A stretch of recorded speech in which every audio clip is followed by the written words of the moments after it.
Hi and welcome back to episode 3. Look at that, I was shooting through them. Hopefully, based on last video, you're kind of getting there with the interface, you know kind of where some of the stuff is. There's going to be a lot more to come, obviously, but for now, let's just make something and get you feeling a bit better about things. So one of the first things I'm going to do is I'm going to select this camera. If it's not there in your view, you can go here. I'm just going to delete that. And I'm going to take this light and I'm going to delete that as well. We don't need them. We can add them in again later if we do. Just get some out of the way. And we're just going to be doing some basic, very basic modeling on this. So we've covered object and edit mode, remember. So because we're going to edit this shape, we need to go up here. We need to click edit mode. Or again, remember you can press tab. I've reduced the animation time on my keyboard clickers. Let me know if that's a little bit better, or if it's too slow now, then do let me know. So remember, we have our vertices, so up here, or we have our edges up here, and we have our faces. And remember that we can use our G to grab, we can use our R to rotate, and we can use our S to scale. So that still works on, oh god, lots of different things. One of the brilliant kind of not really explained shortcuts here as well is that if you want to flick between these three, you can press 1, 2, 3. So when you're kind of working on things and you want to kind of select different parts, which will happen, 1, 2, 3. Not on your numpad if you've got a full-size keyboard, but just above your WASD. So there aren't two main modeling methods. There are lots of different modeling methods, but there are two kind of main ones that we're going to have a look at. Firstly, we're going to have a very quick look at box modeling. I don't use it that much. Some people use it depending on what you want to make. And the idea is that you start with a shape. It doesn't have to be a cube. It's just called box modeling. And the idea is that we kind of, this is given to us as the overall outside shape. This is it. This is kind of what we're starting with. We might be making something quite square anyway. And it's good to just start with a uniform shape, and we are going to add information into it, maybe cut into it, reduce it, add more faces, those types of things, to kind of add more detail, make something. But we're not really going to be kind of dragging and stretching it all over here and all over here. It's going to probably remain roughly the same, right? And go back to edit mode. One of the ways in which we can do that is by adding in loops, right? So we don't have one here at the moment, really. We just have all of our points. But if I press Control R, I get this yellow line, right? And when I move around, it can kind of either be horizontal or vertical. I'm going to do vertical, and if I click once, I can now move it. So let's say I put it like here, and then I click again, and now it's there, right? So if I click off it and press 2 for edges, I can kind of select all of the different parts. It's now on my shape, and it's everywhere on my shape. And if I were to do that again and press Control R, press this one, click, and then put it like here, it's there. And now if I do another one there and another one there. Okay, and remember, I'm just pressing in the mouse wheel, not left click, to do that. If I just hold left click, it's just going to do that. So now I've got, some more detail. I can kind of press 3 to go up to face select. I can select this. I can kind of grab that, and I can move it in. I can move it out. Maybe I want, kind of like a little sunken look. Maybe I want to just drag it down, but it's kind of gone over here. It's not very uniform. So I'm just going to Control Z, and I'm going to grab and then Z, and I'm just going to move that down, or just actually, no, I'm actually going to select these. And what I'm going to do is I'm going to press E to extrude, and I'm going to just drag these out a little bit. So now it's just kind of, it's like a little sandcastle maybe. And if I press object mode, I can kind of grab and I can move this all around wherever I want to do it. So as I said, it's super basic, but it gives you an idea of how we can kind of add different parts in. And maybe if we wanted to, we could press 3 to select this face, and then we could press I to insert. And I'm sure you can guess what I'm going to do. I'm going to press G and Z. I'm going to drag that down there. And then I'm going to press E, and I'm going to actually extrude inwards. And now I've got almost like a little castle or something. Very, very basic. If you followed that as your first time modeling, well done.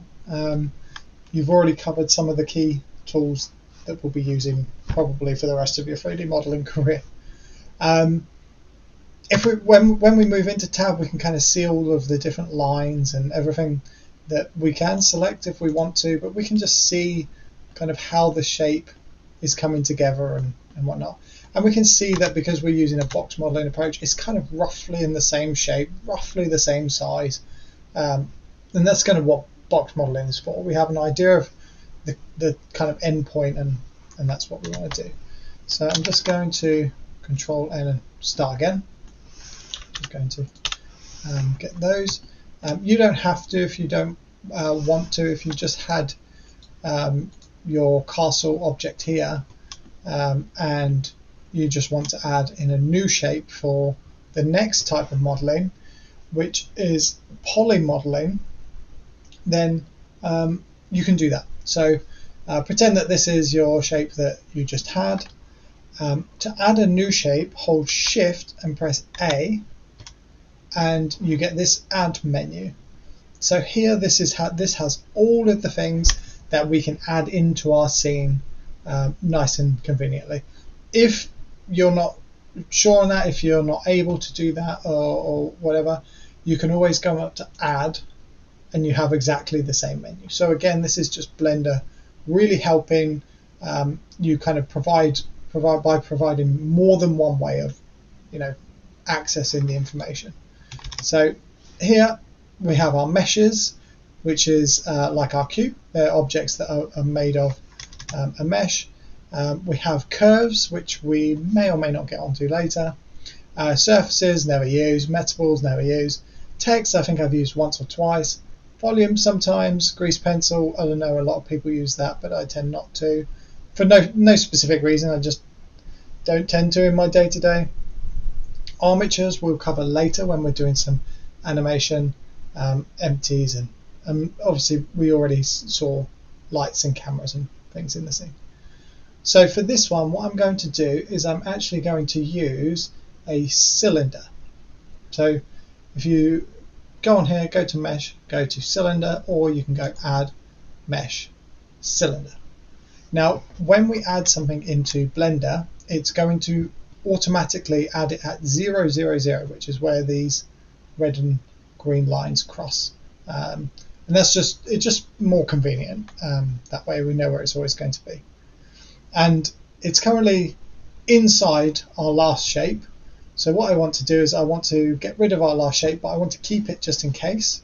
So what I'm going to do is I'm going to click on it in object mode. Make sure you're in object mode. And I'm going to come up to here where it says cube, and I'm going to click on this eye, and it's going to hide it. Don't worry, it hasn't deleted it. If you click it again, it comes back. It just means that we can see what we're doing with the other one. We now can't select the cube, it won't get in our way, those types of things. So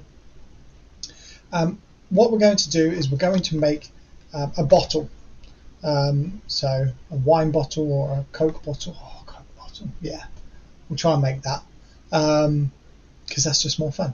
So what I'm going to do first is I'm just going to kind of scale it down because Coke bottles are nice and small.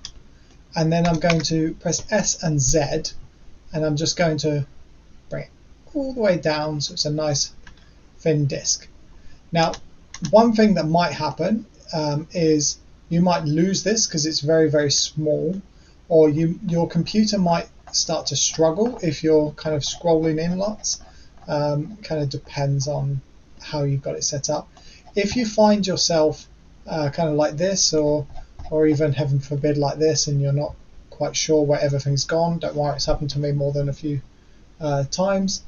If you have a full size keyboard, next to the 0 key, you'll have a delete key with like a full stop on it. If you press that, it will zoom right back to the shape that you have selected. So I have this selected, and it went straight back to it. So it's difficult to lose. Now what we're going to do is, rather than do box modeling where we started with the outside shape and we kind of moved inwards, we're going to do poly modeling. So we're going to start with a very minimal shape, and we're going to kind of move it up and up and up and build out. So here we have the very base of our object, and we're going to kind of go like upwards. So I might just bring it down a little bit. So press tab to go into edit mode, or go over here and press click on this and click edit mode. And I'm going to start with faces, so you can do that, or you can press free. And I'm going to click this one. So you'll know you've got that selected because the rest are kind of like a lighter grey. It's got this white border around it. And I'm going to press delete, and I'm going to click on faces. So now that face is deleted, and we've kind of got this weird empty on an open shape, which we don't like. We will seal that off later. But now what I'm going to do is I'm going to select these edges, so like these top ones, not the vertical ones, but all these horizontal ones that go around the top, not these ones that are connected to the base, but just the top ones. And I'm going to start kind of pulling them up. So I need to go up to edge select, or just press 2. You can see that it kind of like flicks back from there to 2. And there are several ways of doing this. There are some long ways, one much shorter way. So if I click on any edge, it kind of, you can see that it does that. If I hold shift when I do that, you can see that I can do multiple ones. If I click one and hold control and then click another, you can see that it will do the path to there. So I can probably get from there to about there, but I couldn't click that one and go, oh, this one, so that it goes all the way around, because it would just sit next to it. However, if I hold Alt and click, or Command on Mac, and click on one of them, it will do the whole loop. So it knows that this is like a loop. I can see that they're all connected, they're all on top, so that's got that fine. Now what I want to do is, so a Coke bottle, kind of like the nice glass ones, right? They kind of go out a bit from what I remember, and then kind of, you know, they have that kind of like little base bit, and then they kind of go up. So this, I just want to actually press S, and I just want to scale it out a little bit. So you can see that we've got that kind of nice smoothness to it. Now, because everything we're going to do is going to be uniform, so because this is a nice smooth object, what we're actually going to do, and it will make the modeling a little bit easier, is we're going to change from this viewpoint. So at the moment, as you can see here, it says user perspective. This is our perspective of the scene, okay? But what we actually want to do is we want to go side on, so that we can see what the object actually looks like, because we're kind of just going to move up. And what we can do is we can do that by, for this object, we can either click on the Y or the X, and you can see when you click on these that we're now moving around.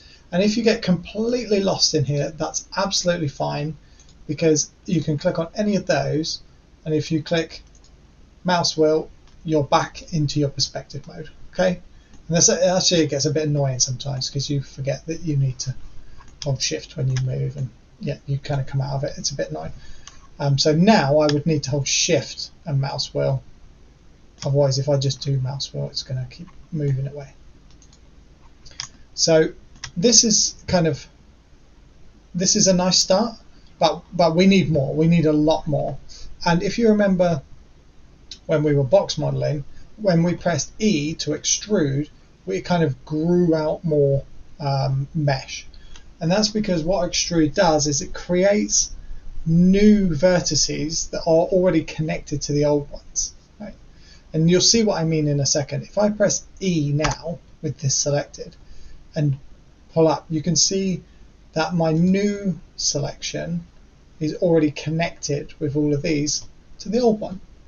And if I just quickly go here, we can see that everything is nicely connected, it's nice and smooth, it's nice and uniform and consistent, and that's what we want. I'm just going to go back here, and I reckon we probably need a bit more outwards, so I'm going to press S to scale, and I'm just going to go out a bit more.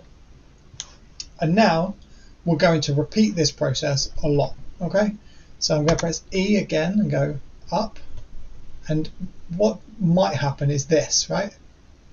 This is no good at all. So I've just undone that there, and if I press G now, there we go. So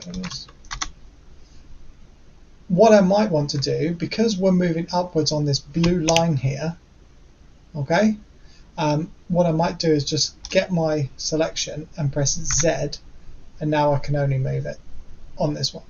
And I'm going to put it about here, and I'm just going to kind of round this off. So I'm kind of looking for a shape that kind of goes like this, right? And then it goes, and then it'll go up.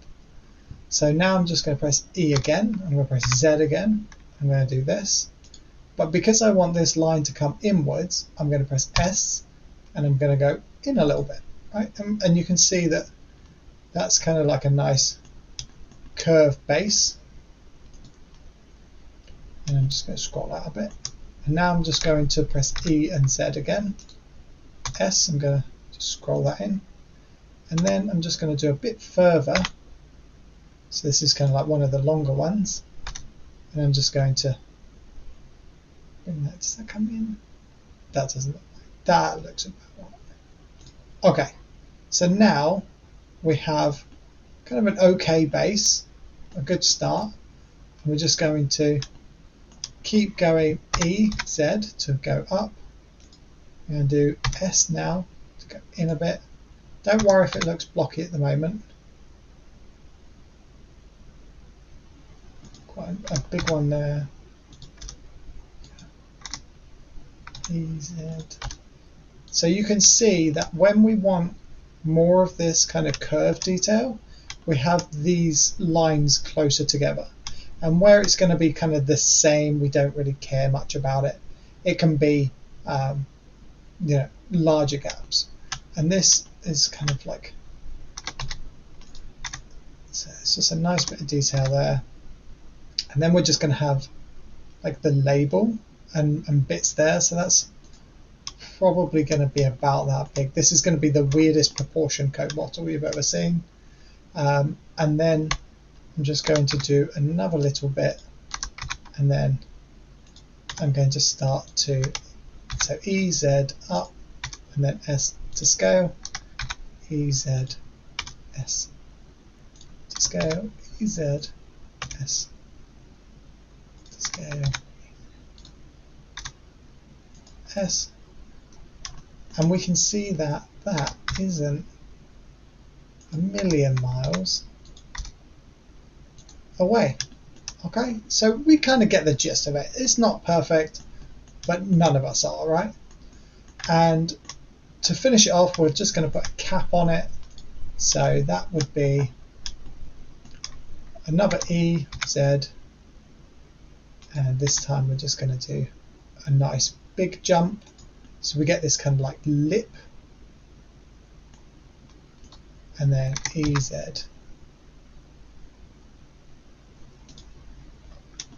There we go.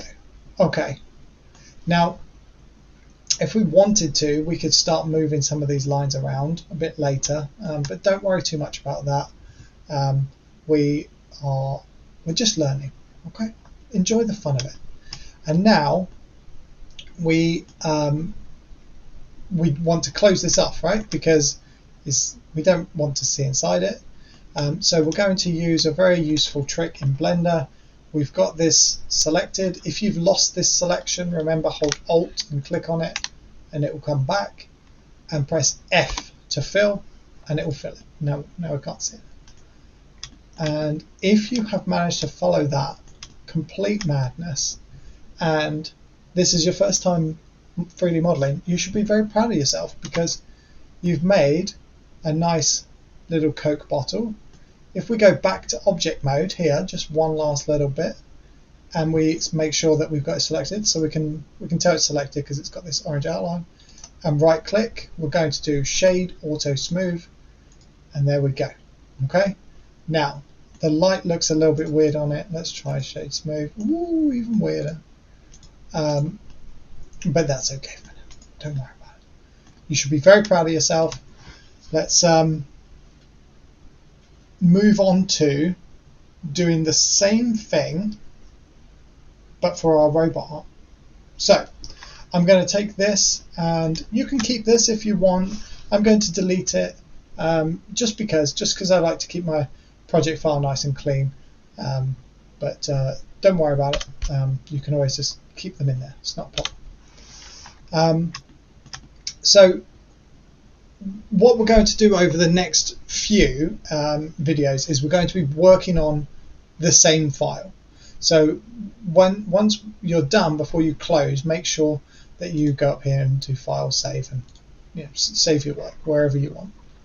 So I've got nothing in my collections, nothing in my scenes.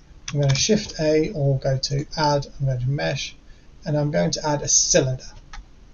And let's go ahead and try and make this a nice little base for our robot arm, shall we? It doesn't make sense why it would be a cylinder, but it's going to be a cylinder none the same, because it's a 3D application and we can make whatever we want. So one cool thing that Blender has is if I press N for November, you can see that N, it comes up with lots of different stats about this shape. So if I kind of change them, you can see that, kind of all of that type of stuff. If I press Ctrl Z, you can see that they go back again. If I scale it on different bits, and if I kind of rotate them, and if I move them. And I know what you're thinking, I can do all those with my shortcuts, but sometimes you want to make something the same size. You want to make it an exact size, for example. So I might want to make this a bit smaller, but I might want to know exactly how small I'm making it, for example. I don't, but at the moment I might. Actually, let's do 0.1. So you can click there, click 0.1, or you can just click 0.1 and it knows what you're talking about. And you can already see that this is kind of already a bit like the bottle that we just made, but you can see that it's 2 meters wide and 2 meters across. That's quite a bit, isn't it? Let's do 1.2, 1.2. So it's robot arm base. It's not a big thing. It's probably going to be about this big, so it doesn't need to be massive. And that means that if we export it into something else, it's going to look the right size. I'm going to press Tab 3 and get rid of this face again. So that was Tab to go into edit mode, 3 to go to face mode, click it, and then delete, and then on the faces. Okay. We don't want to dissolve at this point. We'll talk about that another day, but we'll just want to get rid of that. What I'm going to do is I'm going to edge select this by holding Alt and clicking on it. So that Alt and then there. And what I'm going to do is I'm going to actually press E to extrude, but I'm not going to move anywhere. Now I'm going to press S to scale my new extruded part. And I'm just going to move in just a little bit. So we can see that instead of going upwards, this new extruder has gone inwards, and you can see that it's still nice and flat, but we've got this kind of nice rim around it, which I think kind of works. And then, just super basic, we're going to go EZ, and we're going to go up, and that's looking okay. I think we should do another EZ with a little scale, just to give it a little bit of a, and then we're going to cap this. So we're just making the base today. We'll move on to the rest in the next video. So we're just going to press F. And that's it. And if you've gotten that far, well done. I'm going to press Control S to save. No, I'm not. Yeah. Sorry about that. And I'll see you in the next video.